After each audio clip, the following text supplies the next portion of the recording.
सिद्धेभ्य ओम नमः सिद्धेभ्य ओम नमः नमो अरहन्तानं नमो सिद्धानं नमो आयर्यानं नमो वज्राययानं नमो लोये सवसाहुनं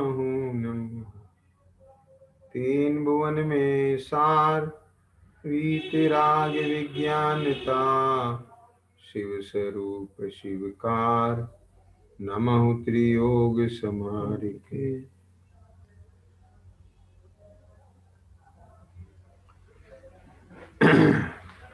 शेडाला जी के आधार से अपने स्वाध्याय की श्रृंखला चल रही है और इस संदर्भ में निर्जरा तत्व की चर्चा अपन कर रहे हैं कि समदम तेजो कर्म ने आवे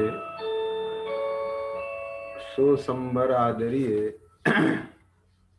तप बल ते विधि झरन निर्जरा ताहि सदा आचरिये। कि तप के बल से जो कर्मों की निर्जरा होती है, झरना होता है, खिरना होता है, ऐसी निर्जरा सदा आचरने योग्य है।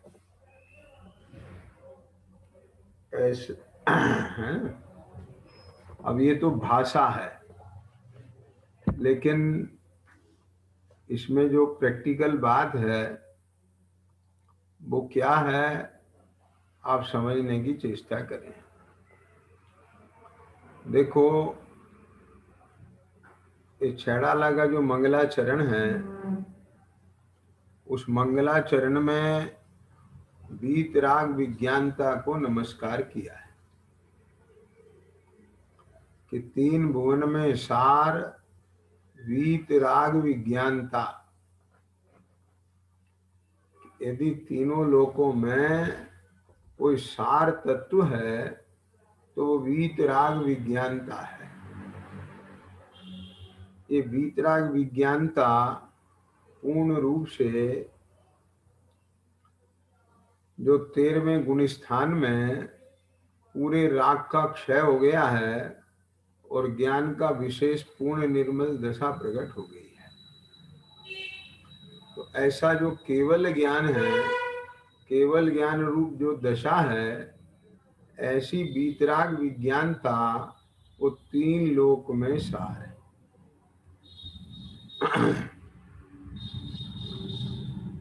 क्यों है? क्योंकि इस आत्मा ने प्राप्त करने योग्य प्राप्त कर लिया। इस आत्मा ने तीनों काल में, तीनों लोकों में जो प्राप्त करने योग्य एकमात्र वह निर्मल परिणमन, वह शुद्ध दशा, वह अपना स्वाभाविक भाव, वह अपना त्रैकालिक शुद्ध भाव, जो आप कहें, ध्यान में आ गया ना, वो इसने प्रकट कर लिया है। प्रकट कर लिया कहो, प्राप्त कर लिया कहो, तद्रूप परिणमित हो गया कहो, सब एक ही बात है। यही सार है। देखो, आप लोगों ने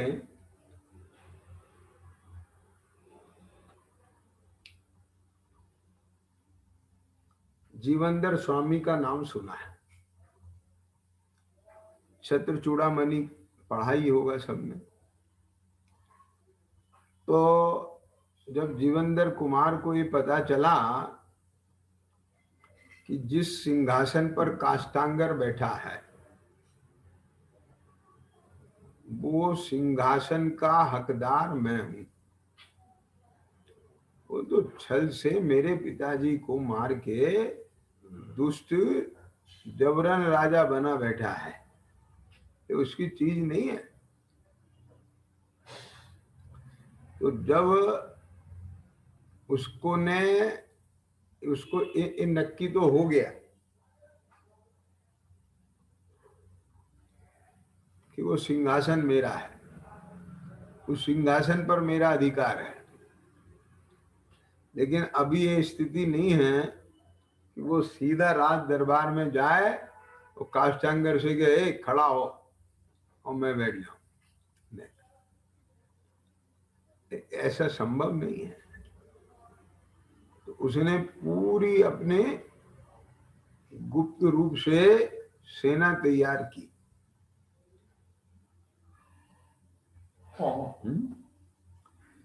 गुप्त रूप से सेना तैयार की और सेना तैयार करने के बाद काष्ठांगर पर आक्रमण करके उसे परास्त किया और अपना खोया हुआ राज्य प्राप्त कर लिया। तब ऐसी स्थिति में मालूम क्या कहा जाता है कि मैंने अपने जीवन का सार प्राप्त कर लिया, करने योग्य कार्य हो गया। ख्याल में आ गया ना? मतलब जो अपनी चीज थी वो प्राप्त कर ली ना। तो ऐसे ही अनादिकाल से मुझ आत्मा का जो स्थायी भाव है, शुद्ध भाव है, वीतराग विज्ञान में स्वभाव है, वो प्रकट नहीं हो रहा है और मैंने उसे प्रकट कर लिया। इसका नाम है मैंने सब करने योग्य कार्य कर लिया। अब वो कार्य तो जब होगा तब होगा, लेकिन उसकी शुरुआत संबर से होती है। समझे विनोद जी? क्योंकि वो जो संबर तत्व है ना, ये उसी जाति का है। संबर में वही सुख है, वो सुख उस वीतराग विज्ञानता की जाति का सुख है। वो राग बिना, विकल्प बिना जो अतीन्द्रिय आनंद सुख है, वही कणिका यहाँ प्रकट हुई है।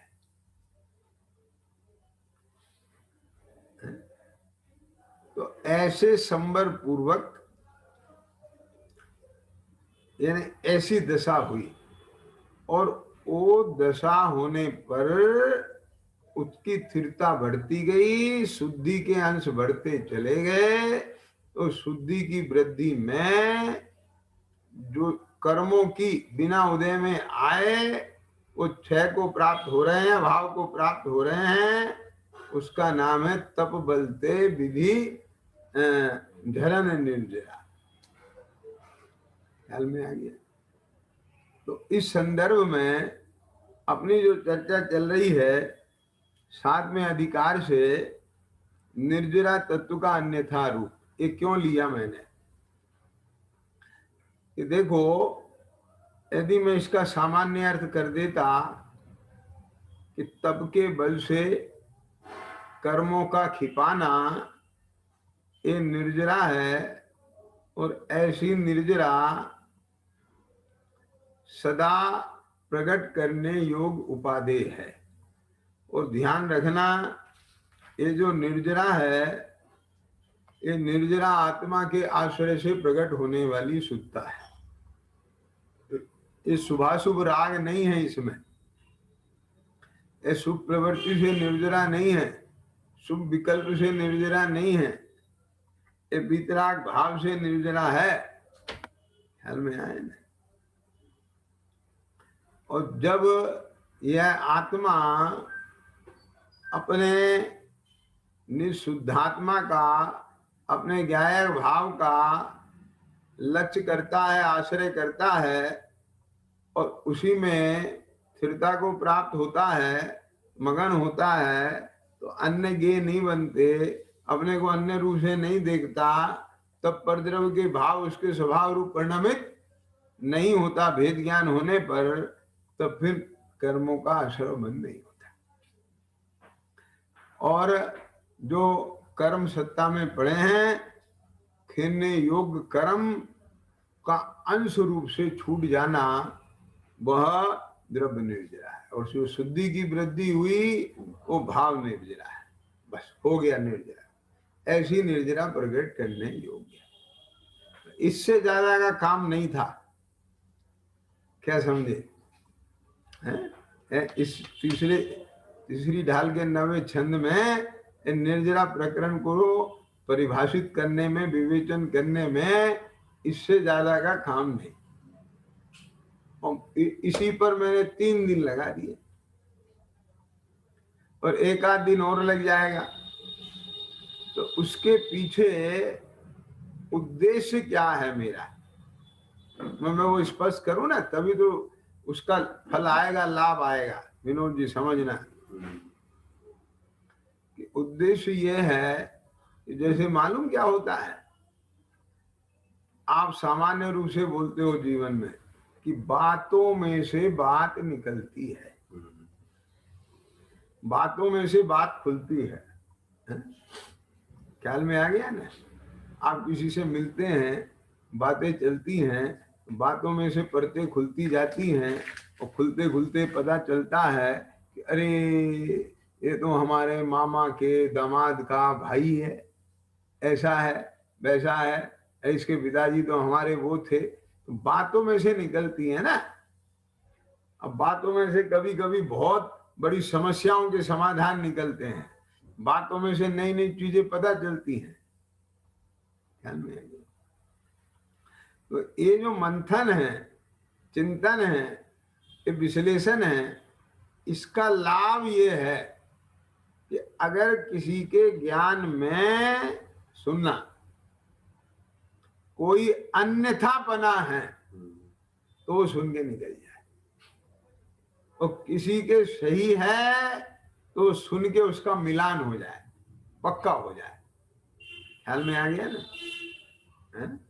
और दूसरा, अभी तक तो उसने सुन के पढ़ के मान रखा था, अब इसमें जब विशेष प्रयोगात्मक रूप से खुलासा होता है तो उसमें उसका भाव भाषण होता है, और भाव भाषण होने से विशेष लाभ होता है। बिना भाव भाषण के वो केवल निश्चय होना वो कार्यकारी नहीं है। आगे बहुत सारी बातें हैं, तो अब मैं ज्यादा विस्तार नहीं कर रहा हूं, अब समझिए, इसलिए मैं इसका विवेचन कर रहा हूं कि न मालूम किस भेष में बाबा मिल जाए भगवान रे, कि न मालूम भैया वो होते हैं ना, कौन होते हैं? निहारिये। निहारिये पता है कौन होते हैं? क्या आप लोगों ने सुना है निहारिया कौन होता है? बोलो विनोद, नहीं सुना?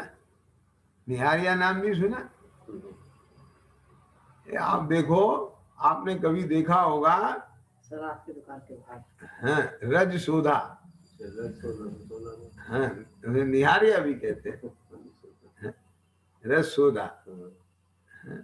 तो वो गांव देहात में और शहरों में भी जो सुनारों की घर होते हैं, दुकान होती हैं, उनके पास की नाली को खुरीदते रहते, साफ करते रहते, उसके कण वगैरह मिल जाते। समझे?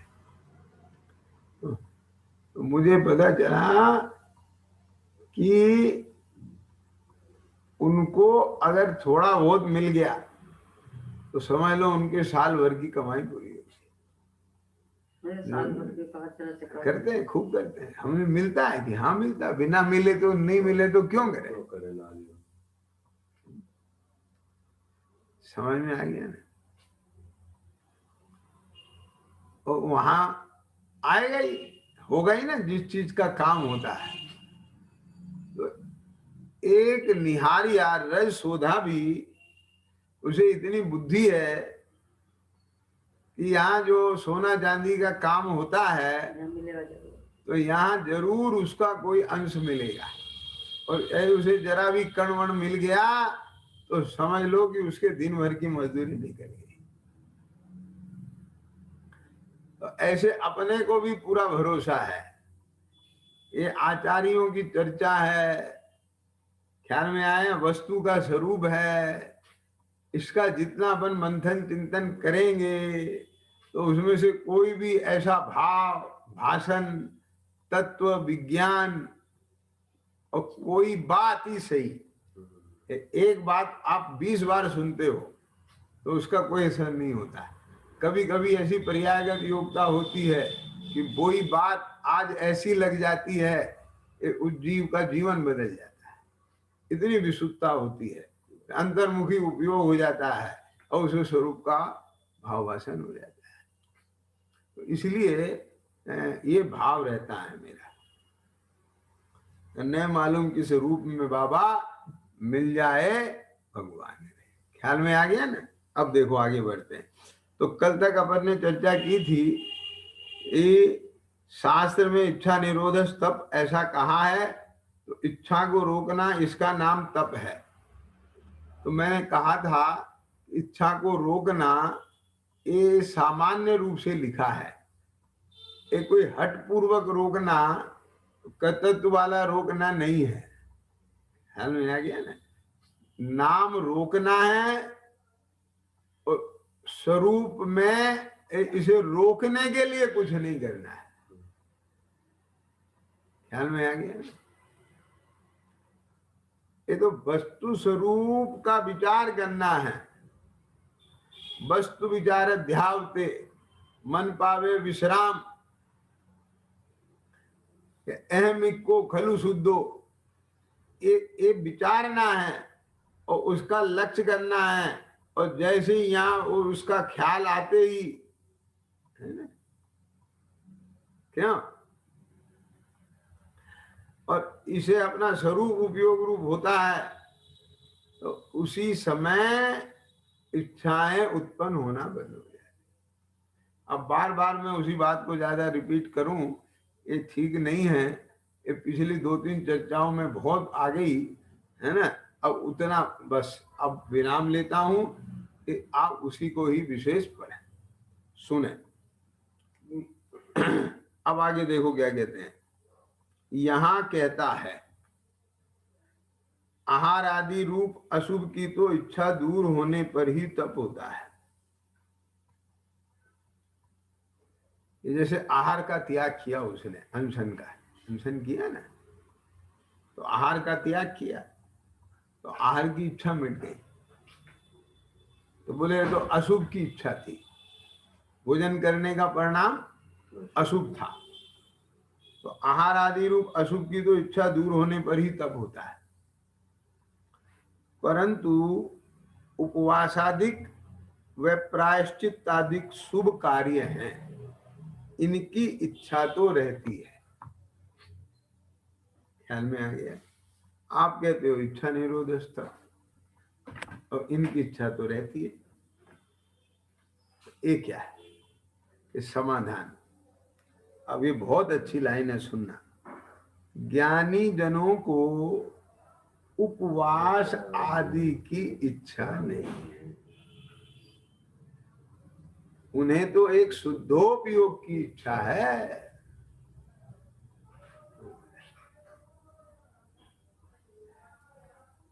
उपवास आदि करने से शुद्धोपयोग बढ़ता है, इसलिए उपवास आदि करते हैं। और यदि उपवास आदि से शरीर या परिणामों की शिथिलता के कारण शुद्धोपयोग को शिथिल होता जाने तो वहां आहार आदि ग्रहण करते हैं। हो गई बात। अब इसमें देखो क्या चीज निकल के आई। इसमें निकल के आई कि उपवास आदि करना ये उनका उद्देश्य ही नहीं है, और नहीं करना ये भी उद्देश्य नहीं है। ये मतलब नहीं है, मुद्दा ही नहीं है। ये क्या उपवास आदि करना कि नहीं करना ये नहीं है। ख्याल में आ गया। ये सुनो फिर क्या है। उनको तो शुद्धोपयोग की इच्छा है। भावना कहो, शुद्धोपयोग की इच्छा है। अब मैं एक बात कहता हूं, बोलो विनोद जी, ये शुद्धोपयोग की इच्छा क्यों है?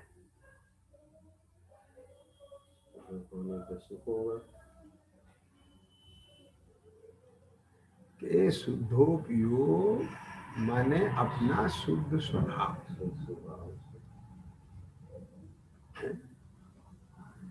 शुद्ध उपयोग का मतलब क्या है? उपयोग तो उपयोग है। एक अपेक्षा से कहें कि उपयोग सदाकाल शुद्धि है।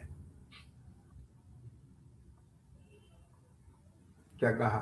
सदा शुद्धि है। एक अपेक्षा से कहें कि शुद्धि है। कैसे? अशुभ उपयोग के काल में भी शुद्ध है और शुभ उपयोग के काल में भी शुद्ध है। तो शुद्धोपयोग के काल में तो शुद्ध है ही। सुनना ध्यान से कि अशुभोपयोग के काल में शुद्ध है, शुभोपयोग के काल में शुद्ध है और शुद्धोपयोग के काल में जैसा शुद्धोपयोग है, जिसे आप शुद्धोपयोग कह रहे हैं ना, वो ऐसा शुद्ध नहीं है। क्या क्या ये मतलब क्या हुआ? बारीक बात है, सुनना कि जैसा शुद्ध शुभोपयोग के काल में है, जैसा शुद्ध अशुभोपयोग के काल में है, ऐसा शुद्ध शुद्धोपयोग के काल में शुद्धोपयोग जैसा शुद्ध नहीं है। वैसा शुद्ध है जैसा शुभाशुभ के काल में शुद्ध है। सदा शुद्ध, सदा शुद्ध। कि इसमें क्या फर्क है? स्वभाव समझ गए कि नहीं कि हाँ फर्क है। यदि वैसा शुद्ध हो तो फिर अशुभोपयोग के काल में शुद्ध है तो वो भी शुद्धोपयोग ठहरे। क्या समझ में? शुभोपयोग के काल में शुद्ध है तो शुभोपयोग भी ऐसा शुद्धोपयोग की तरह शुद्ध ठहरे। इस शुद्धोपयोग के काल में वो जो एक परिणमन रूप शुद्धोपयोग की शुद्धता और एक उपयोग की त्रैकालिक शुद्धता, निरपेक्ष। ये कैसा शुद्ध है? सुनो कि उपयोग अशुभोपयोग के काल में भी उपयोग रूप है, कहीं जड़ रूप नहीं हो गया। नहीं समझी बात? छठवीं गाथा की टीका में आया कि नहीं आया? कि शुभाशुभ भाव रूप परिणमित होते हुए भी उसके स्वभाव रूप परिणमित नहीं होता। स्वभाव रूप परिणमित हो जाए तो क्या होगा कि वो उपयोग स्वरूप नहीं रहेगा, वह शुभाशुभ हो जाएगा, जड़ स्वभाव हो जाएगा। क्योंकि शुभाशुभ तो जड़ है। आई समझ में? तो यहाँ शुद्धोपयोग, उपयोग तो उपयोग है और उपयोग सदाकाल शुद्ध है, लेकिन यहाँ उस शुद्धता को नहीं। ख्याल में आ गया? उस शुद्धता को क्यों नहीं ले रहे हैं यहाँ? कि शुद्धोपयोग की इच्छा है, क्योंकि वो तो शक्ति रूप से सब जगह है।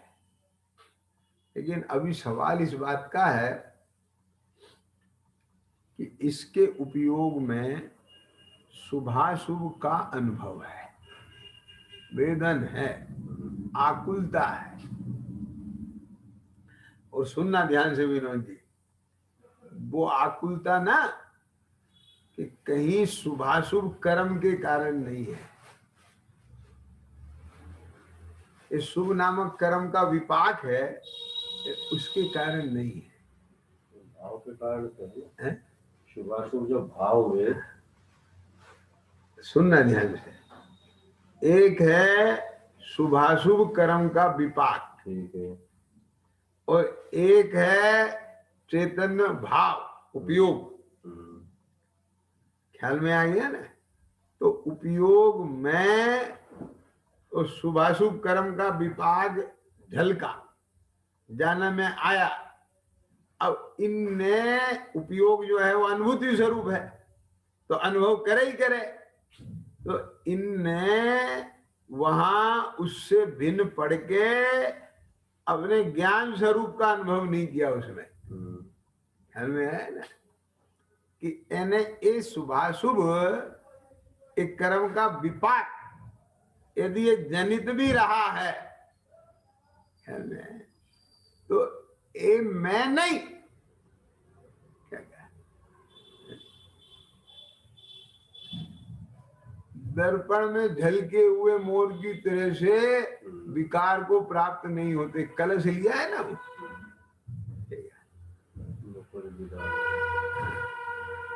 निर्विकार रहते हैं। ये क्या मतलब? कि मतलब ये कि वहां है अनुभूति स्वरूप, तो अनुभव किए बिना रहेगा नहीं। अब दो चीजें हैं वहां, एक तो उस उपयोग की अपनी स्वाभाविक शुद्धता, त्रैकालिक सदा शुद्धता। ये क्या है सदा शुद्धता? ये उपयोग उपयोग है। उपयोग कहीं क्रोधादि नहीं है, रागादि नहीं है। लेकिन यदि वो चैतन्य पर सन्मुख है तो उसका जानना देखना हुए बिना नहीं रहेगा। तो ऐसे कर्म के विभाग के सन्मुख है तो वो शुभाशुभ जानने देखने में आएंगे ना। तो वहां इसने उस सुख का अनुभव किया, तो बस इसका नाम शुभ भाव है। आई समझ में कि नहीं? शुभ भाव तो है ना खुलता, तो ये शुभ भाव है ना। तो अब ये शुभ शुभ शुभ का ज्ञान नहीं किया, शुभ भाव का अनुभव किया। तो अनुभव में शुभ जनित स्वाद आएगा। तो वो कषाय है वो, तो कषाय है तो कषाय का कषाय वाला स्वाद आकुलता रूप आएगा। आई समझ में कि नहीं है? तो अशुभ का शुभ रूप स्वाद आएगा, तो उसकी आकुलता तीव्र उस रूप आएगी, उसकी मंद उसकी तीव्र। ध्यान से सुनना जरा। अब मैं इसका भेद बताता हूं तुम्हें। जैसे अभी मान लो 4 दिन पहले आपको बहुत भक्ति की विशुद्धता के परिणाम चले, ठीक? तो जिस समय विशुद्धता के परिणाम चल रहे थे तो उस समय उसका वेदन था। अभी वो वेदन नहीं है, लेकिन स्मृति ज्ञान से वो ख्याल में ले, उसका जानना हो जाएगा। तो जानना होगा पर वेदन नहीं होगा। लेकिन कदाचित वो स्मरण में आने पर उस जाति की कसाई की उदीरना हो जाए और उसका जीव अनुभव कर ले तो वेदन भी हो जाएगा। लेकिन वहां जो पहले वेदन हुआ था, हाँ, वो भी ख्याल में आता है। तो वो ख्याल में तो आ जाएगा। हाँ। तो इससे मैंने पहले भी बताया था कि ज्ञान आकुलता रूप नहीं है, कषाय आकुलता रूप है। अभी कषाय नहीं, लेकिन वो ऐसी कषाय और ऐसा दुख हुआ था, वो भी ख्याल में आता है। आ जाए तो ख्याल में आ जाए। लेकिन अभी वो दुख ही नहीं होगा। नहीं होगा, नहीं जो तो सुनना बात, अब उदीर ना हो जाए मान लो, तो ये हो सकता है कि जितना आपको उस दिन शुभाशुभ भाव में सुख दुख हुआ था, आज उससे ज्यादा भी हो जाए और कम भी हो जाए। क्योंकि इस पे डिपेंड करेगा। ज्ञान का गेद तो वही बन रहा है, लेकिन कषायांश कितने हैं, ध्यान में आ गया। तो स्वाद तो उतने का आएगा। स्वाद का मतलब जीभ वाला स्वाद नहीं होता है, यहाँ वेदन होता है। ख्याल में आ गया। अब वापस आओ मूल मुद्दे पर कि ज्ञानी जनों को उपवास आदि की इच्छा नहीं है, एक शुद्धोपयोग की इच्छा है। तो मैं इसमें कह रहा था कि शुद्धोपयोग की इच्छा है। तो शुद्धोपयोग क्या है भैया? शुद्धोपयोग तो पर्याय है। अभी एक उपयोग की शुद्धता और एक शुद्ध उपयोग, समझ में आ गया? दो चीजें। तो वो जो उपयोग की सदा सदा शुद्ध पना उपयोग का वो तो स्वभाव हो गया, वो तो सदा काल है। लेकिन शुद्ध उपयोग सदा काल नहीं तो पर्याय है। तो शुद्धोपयोग की इच्छा तो तू तेरे को जो है ये पर्याय की इच्छा है। एक कहने में यही है, और भावना भी उसकी होगी उसकी, प्रकट करने योग्य उपाधि है, होगी उसकी, और प्रकट करने योग्य उपादेय है, होगी उसकी। लेकिन फिर मैं इस पे वजन डाल के गया, ये कैसे? भाई साहब आप इस बात को समझे, तो शुद्धोपयोग जो अभी नहीं है उसकी इच्छा करे, और जो अभी शुद्ध है उससे विमुख हो तो वो तो गलत है, तो उसे वो होगा ही नहीं। नहीं होगा। क्या कहा? मैं बार बार कल भी इस बात पे बहुत वजन डाल रहा था, और आज फिर इशारा कर रहा हूं, बात को समझने की चेष्टा करें आप। ये शुद्धोपयोग होगा और उपयोग अभी है, सुनना ध्यान से। क्या कहा? ये उपयोग साधन है एक तरह से, कहां पहुंचने का? कि अपने स्वभाव में जो मैं हूं, ये मेरा स्वरूप है। सुनना, मैं हूं, मेरा स्वरूप है, वो त्रिकाल मौजूद है, अभी है, और उस तक पहुंचने का जो उपाय है उपयोग, वो भी अभी है। तो भाई साहब जो अभी नहीं है, क्या नहीं है? ये शुद्धोपयोग। तो मैं शुद्धोपयोग को देखता रहूं, क्या कहा? मैं शुद्धोपयोग की इच्छा करता रहूं, मैं शुद्धोपयोग की भावना भाता रहूं, क्या कहना है? ये समझ लेना,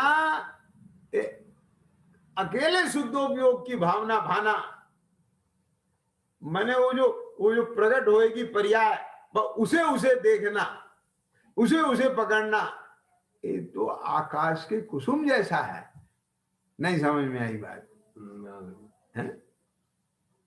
जिससे प्रकट होगा उसको देखना। हाँ, ख्याल में ये तो ऐसा है। तो उस चीज को पकड़ रहे हो, निराधार चीज को पकड़ रहे हो, तो वो आधार सहित की पर्याय पकड़ना। क्या मैं फिर कह रहा हूं इस बात को, कथन यही है, इच्छा उसी की ही है, वेदन उसी का होगा। ख्याल में आया? पर्याय में पर्याय का ही वेदन होगा। जो अभी अव्यक्त शुद्ध भाव है उसका वेदन नहीं होता। क्या समझ में आ गई बात? और उपयोग तो सदा काल है, तो शुभ है तो शुभ का वेदन होगा, शुभ है तो अशुभ का वेदन होगा। ये बात अपनी जगह बराबर व्यवस्थित है। लेकिन भाई इसको इस ढंग से देखो तो तुम्हें पकड़ में आएगा। जब इस बात की कहते हैं ना, हमको तो शुद्धोपयोग की चाहिए, शुद्धोपयोग शुद्धोपयोग शुद्धोपयोग शुद्धोपयोग शुद्धोपयोग, तो कहाँ है वो शुद्धोपयोग? वो प्रकट होगा।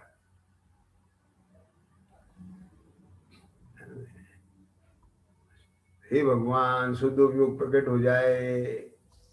अब उसके लिए क्या करना है? कि उपवास करना है, उसके लिए क्या करना है? आप समझ गए ना? ये ध्यान करना है, ये करना है, वो करना है, कि उससे शुद्धोपयोग होगा। कि उससे उसके लिए क्या करना है? कि उसके लिए अनुव्रत महाव्रत अंगीकार करना है, कि उससे शुद्धोपयोग होगा। उसके लिए मुनि बनना पड़ेगा पहले, फिर शुद्धोपयोग होगा। तो सारे काम कर ले, समझ गया ना? तुझे शुद्धोपयोग नहीं होगा। तो इन सब की जरूरत नहीं है। फिर उल्टी बात, फिर उल्टी बात। बल वही जा रहा। हाँ, ये सब कुछ नहीं होता है, फिर उल्टी बात। ये सब होता है, लेकिन इससे शुद्धोपयोग नहीं होता है। तो फिर किससे होता है? जब होता ही नहीं तो फिर इनकी क्या जरूरत है? इनकी जरूरत नहीं है और इनसे नहीं होता है। बात समझिए ना। मूल मुद्दे की बात यह है कि शुद्धोपयोग की इच्छा, यानी ऐसी इच्छा कि कोई स्त्री पुत्र की इच्छा करे, उसको आंखों में उछलता हुआ बच्चा दिखे, समझ में आएगा? और पति की असाधना करे, उसे पास नहीं फटके, उससे दूर रहे, उसे पता ही नहीं पति भी कुछ होता है। कैसे समझ में आएगा?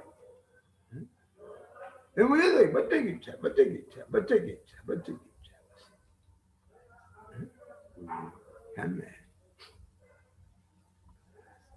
समझ में आ गया ना? तो ऐसे होता है क्या?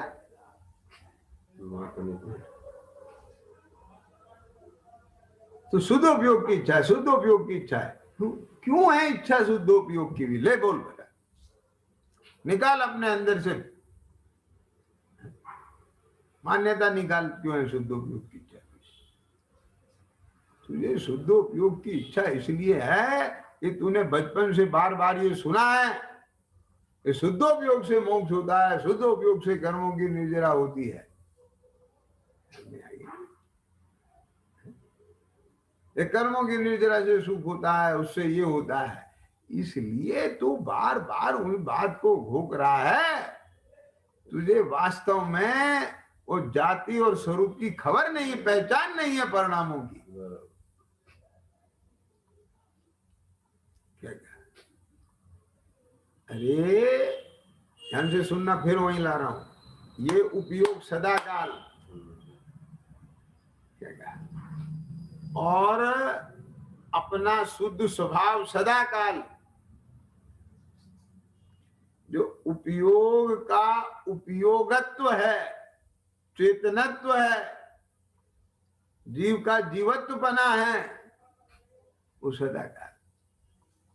देखो अनादिकाल से ये रूपी कर्म इस रूपी आत्मा के साथ एक क्षेत्रावगा है,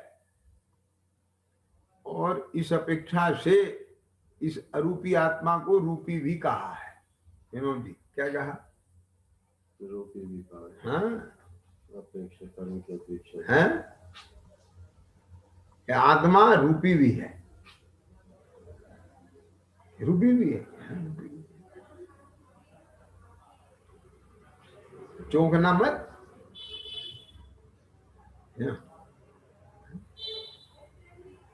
अभी भी यहाँ से देह छोड़ के विग्रह गति में जाएगा ना, तो अरूपी नहीं जाएगा, उसके साथ कारमान शरीर एक क्षेत्र उगा जाएगा, तो वो रूपी है, वो भले तेरे इंद्रिय ज्ञान का विषय नहीं है। बात समझ गए कि नहीं? तो उस अपेक्षा से रूपी है, लेकिन रूप सहित होने पर भी वो रूप उसका गुणधर्म नहीं है। उसके साथ इतने समय से एक में होने पर भी उसने अपने अरूपित चेतन भाव को छोड़ा नहीं है, अपने स्वभाव को छोड़ के वो जड़ नहीं हो गया है। ये उसकी त्रैकालिक शुद्धता है। समझ में आ गई बात? तो जो तेरा ये शुद्ध स्वभाव है कि शुभ उपयोग होने पर भी उपयोग उपयोग है, अशुभ उपयोग होने पर भी उपयोग उपयोग है, यदि ये उपयोग का उपयोग भाव स्वभाव उपयोग में आ जाए, कुछ समझ में आया कि नहीं आया? और उपयोग उस शुभाशुभ होने पर भी शुभाशुभ से भिन्न पड़ के अपने उस उपयोग स्वभाव का उपयोग कर ले, अनुभव कर ले, तो शुभाशुभ कहाँ जाएंगे? वो ही शुद्ध उपयोग है। क्यों? क्योंकि उपयोग ने किसे विषय बनाया? शुद्ध भाव। तो वहां शुभ होगा, वो अशुभ होगा वहां पर? शुद्ध होगा। तो इसलिए जो है उपयोग भी है और वह शुद्ध स्वभाव भी है, लेकिन शुद्धोपयोग नहीं है विनोद जी अभी। तो जो नहीं है उसका आश्रय करोगे कि जो है उसका आश्रय करोगे? तो जो है अपना है, अपन स्वयं ही है, पक्के से है, न्याय है। कल परसों भी मैंने बोला था कि मैं सम्यक दर्शन के लिए अपना अनुभव नहीं करता, मैं हूं इसलिए मैं मेरा अनुभव करता। मैं अपने में अपनापन इसलिए नहीं करता कि मुझे मोक्ष मिलेगा, सम्यक दर्शन मिलेगा, ज्ञानीपना मिलेगा, इसलिए नहीं करता हूं। मैं अपनापन इसलिए करता हूं कि मैं हूं, ये अपनी चीज है। कदाचित अपने में अपनापन करने से नरक मिलता हो और पर में अपनापन करने से स्वर्ग मिलता हो, तो मुझे ऐसा स्वर्ग नहीं चाहिए, ऐसा नरक नहीं चाहिए। मेरे लिए तो पर में अपनापन करना नरक है और अपने में अपनापन करना ही सच्चा स्वर्ग है। अब उसके फल में मुझे कहाँ रहना पड़ेगा ये मेरा विषय नहीं है। ये इतनी मजबूती चाहिए, यहाँ न्याय यहाँ खड़ा होना चाहिए। समझ में आया कि नहीं? इधर से देखना होना चाहिए।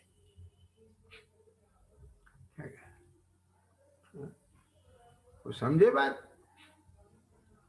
तो ऐसे ही यहाँ कि ज्ञानी जनों को प्रसादी की इच्छा नहीं है, एक शुद्धोपयोग की इच्छा है। तो शुद्धोपयोग की मुक्ता से कथन चल रहा है। कथन क्यों चल रहा है? क्योंकि जिसका विवाह होता है गीत उसके गाए जाते हैं। तो यहाँ निर्जरा तत्व की बात चल रही है और निर्जरा तत्व पर्याय है, प्रकट करने योग्य है, और निर्जरा प्रकट करने योग्य शुद्धोपयोग है, वो भी पर्याय है। तो उसके उस पूर्वक निर्जरा होती है, इसलिए यहाँ शुद्धोपयोग के गीत गाए जा रहे हैं। बात समझ में आया कि नहीं है? लेकिन वो शुद्धोपयोग का जनेता कौन है, उसकी विधि क्या है, ये मत भूल जाना। सम्मा निर्जरा प्रकट करने योग्य उपाधि हैं, लेकिन जीव तत्व आश्रय करने योग्य उपाधि है। अभी सम्मा निर्जरा नहीं है पर अभी जीव है, तो जो है ऐसे जीव का आश्रय करता है, उसी के सम्मा निर्जरा प्रकट होती है। और सुनो, अब मैं दूसरी बात कहने जा रहा हूं कि मैं जीव का आश्रय सम्मा निर्जरा के लिए नहीं करता। क्यों? मैं तो जीव का आश्रय जीव हूं इसलिए करता।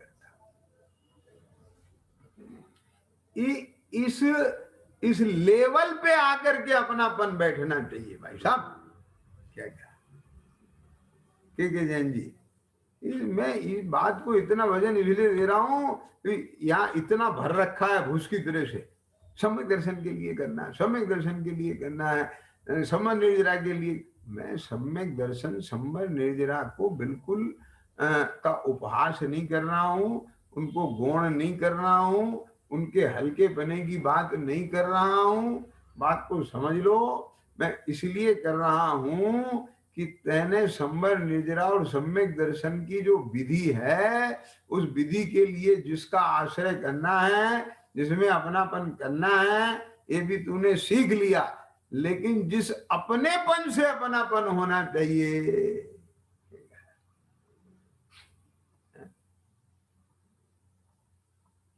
जिस आत्मीयता से अपनापन आना चाहिए, वो आत्मीयता नहीं आ पाती। और वो आत्मीयता नहीं आती, इसलिए ना सम्यक दर्शन होता है ना सम्मा निर्जरा। निरपेक्षता भी नहीं रही। अगर सम्यक दर्शन के लिए कर रहे हो, निरपेक्षता कहाँ रहे? तो अपेक्षा हो गई ना। तो अपेक्षा है तो दुख है। अब वो वहां टोंच में जैसे वो उसने शक्कर के ढेर पे भी गया और टोंच में नमक दबा के गया, तो स्वाद कैसे आएगा? निरपेक्ष तत्व जो है, विकल्प लेके गया कि नहीं गया? तो निर्विकल्पता कहाँ से? एक कल परसों में बहुत बढ़िया बात आई थी। मैं फिर से कह रहा हूं कि रावण ने राम का रूप तो रखा, लेकिन वासना दबा के रखी। अभिप्राय उसका वो ही रहा। और राम का रूप धारण करने से सीता के भोग का विकल्प उत्पन्न नहीं हुआ तो विकल्प मिट गया। तो विकल्प के मिटने में शांति का वेदन आना चाहिए था ना, पर वो नहीं आया, क्योंकि निगाह तो उसकी वहीं धरी थी।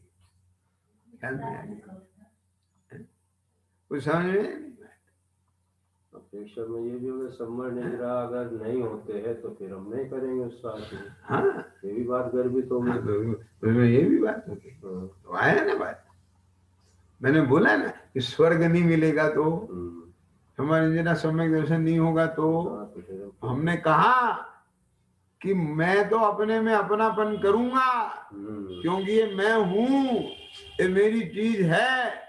मैं तो मेरी चीज को अपनी कहूंगा, अपनी चीज को अपनी चीज कहने से यदि मुझे नरक मिलता हो तो मुझे कोई दिक्कत नहीं है। और पराई चीज को अपनी कहने से मुझे स्वर्ग मिलता हो तो मुझे नहीं चाहिए। क्यों? क्योंकि अपने में अपनापन ही मेरा स्वर्ग है और पर में अपनापन ही मेरा नरक है। ऐसा सुंदर न्याय आया, इतना स्पष्ट अभिप्राय हो, इतनी निर्मलता अभिप्राय के तल पे आए, श्रद्धा के तल पे आए, ज्ञान के तल पे आए, तब वहां पर सच्चा सम्यक चारित्र का वृक्ष खड़ा होगा, उस पर लगेंगे मोक्ष के फल। क्या समझ में आएगी?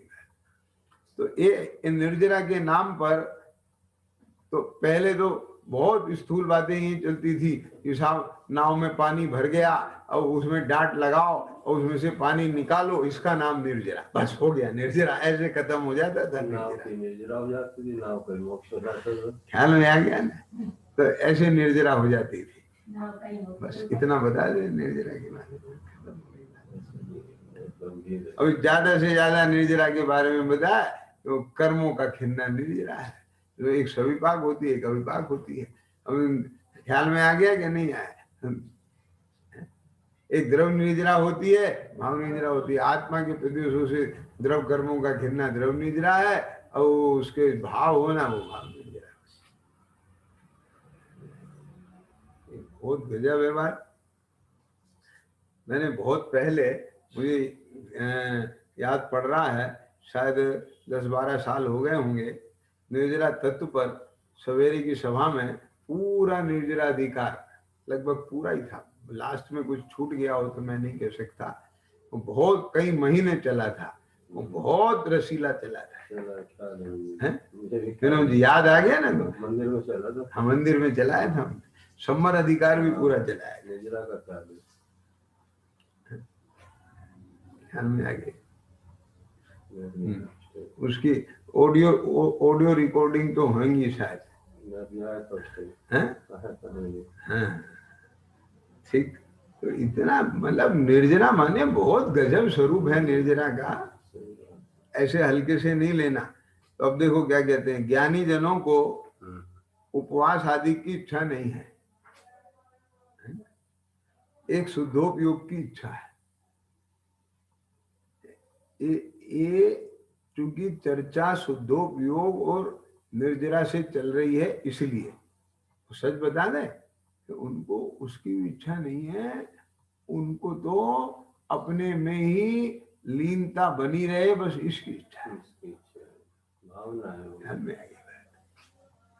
नहीं, कहना तो यही आएगा शुद्धोपयोग की इच्छा है, लेकिन उसमें गर्भित वही है। सुनना ध्यान से। अब मैं बहुत और बातें खोलने वाला हूं, जरा ज्यादा मेरे से खुलवा ही रहे हो तो सुनो बात। जो स्त्री होती है ना, उसे अपना पुत्र बहुत पसंद होता है। ये क्यों होता है? तो उसके पति की अनुसार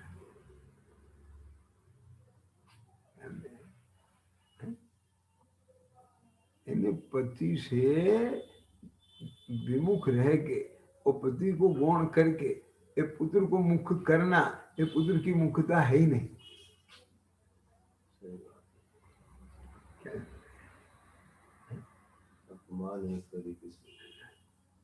नहीं है ये सम्यक दर्शन, ये संबर, ये निर्जरा, इनकी महिमा वे, इनकी महिमा नहीं है।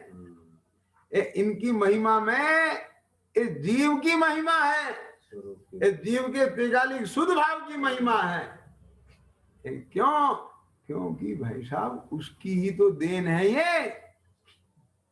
क्या समझ में है? और ये प्रकट पर्याय में दिखती है, वो अव्यक्त है, ये व्यक्त है, लेकिन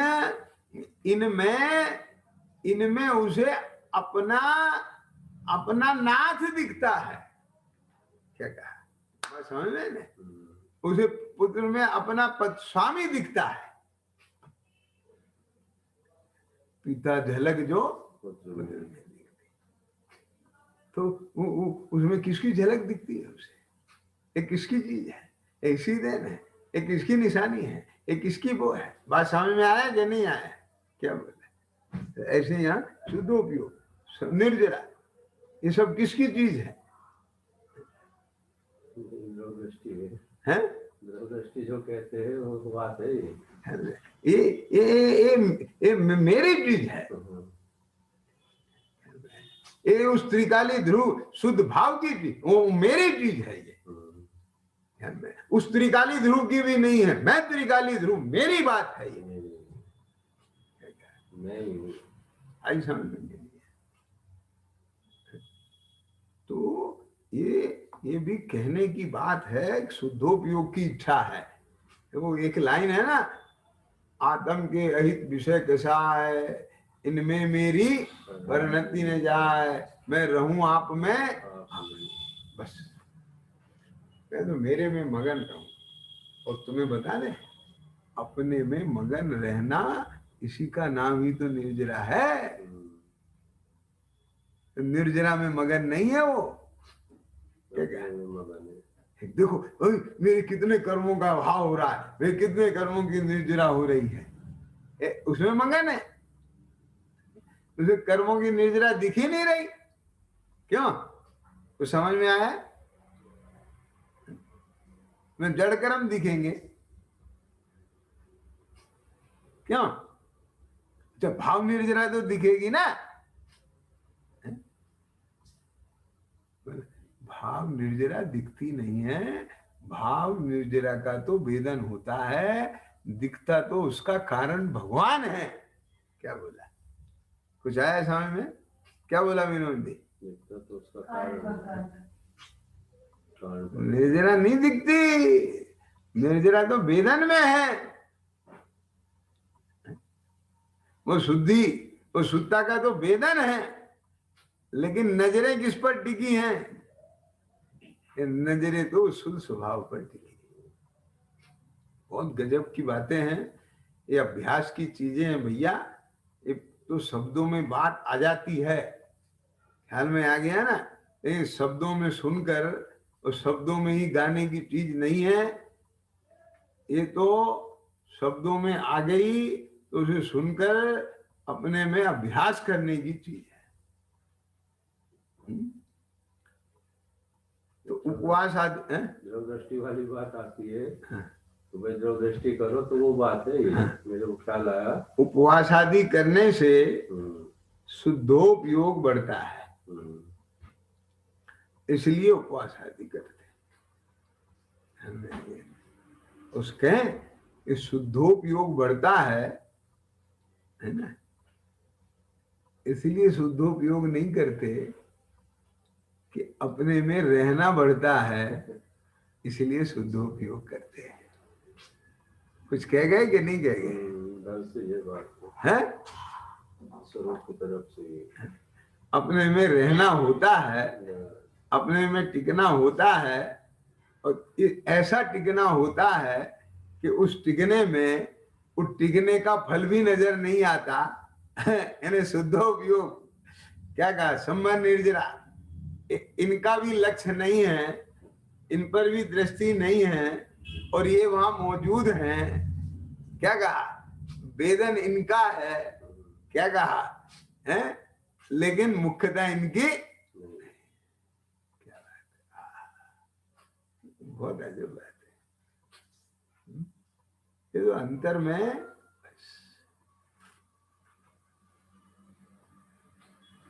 ये भी विकल्प नहीं, ये क्या पर्याय और क्या द्रव क्या संबंध निर्जरा और क्या जीव तत्व, तो वो अंदर का जो अलग ही संसार है, समझ लो दुनिया ही अलग है। तो ये सब चीजें भैया अभ्यास की हैं, तो वो बढ़ाओ, तब बस यही एक करने लायक कार्य है।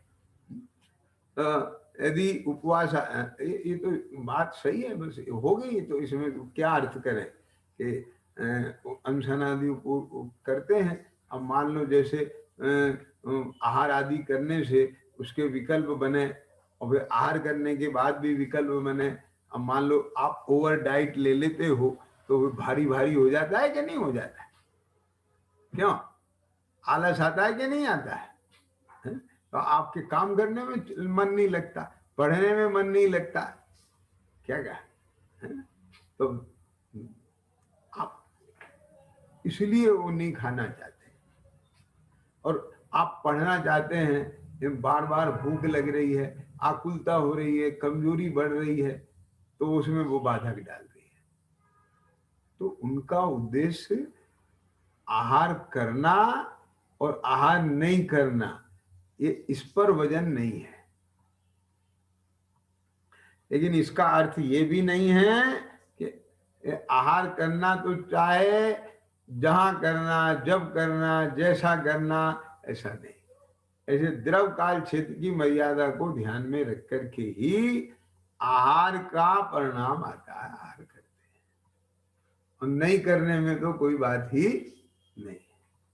और विशेष चर्चा कर लेंगे। सहजानंदी शुद्ध स्वरूपी अविनाशी में आत्म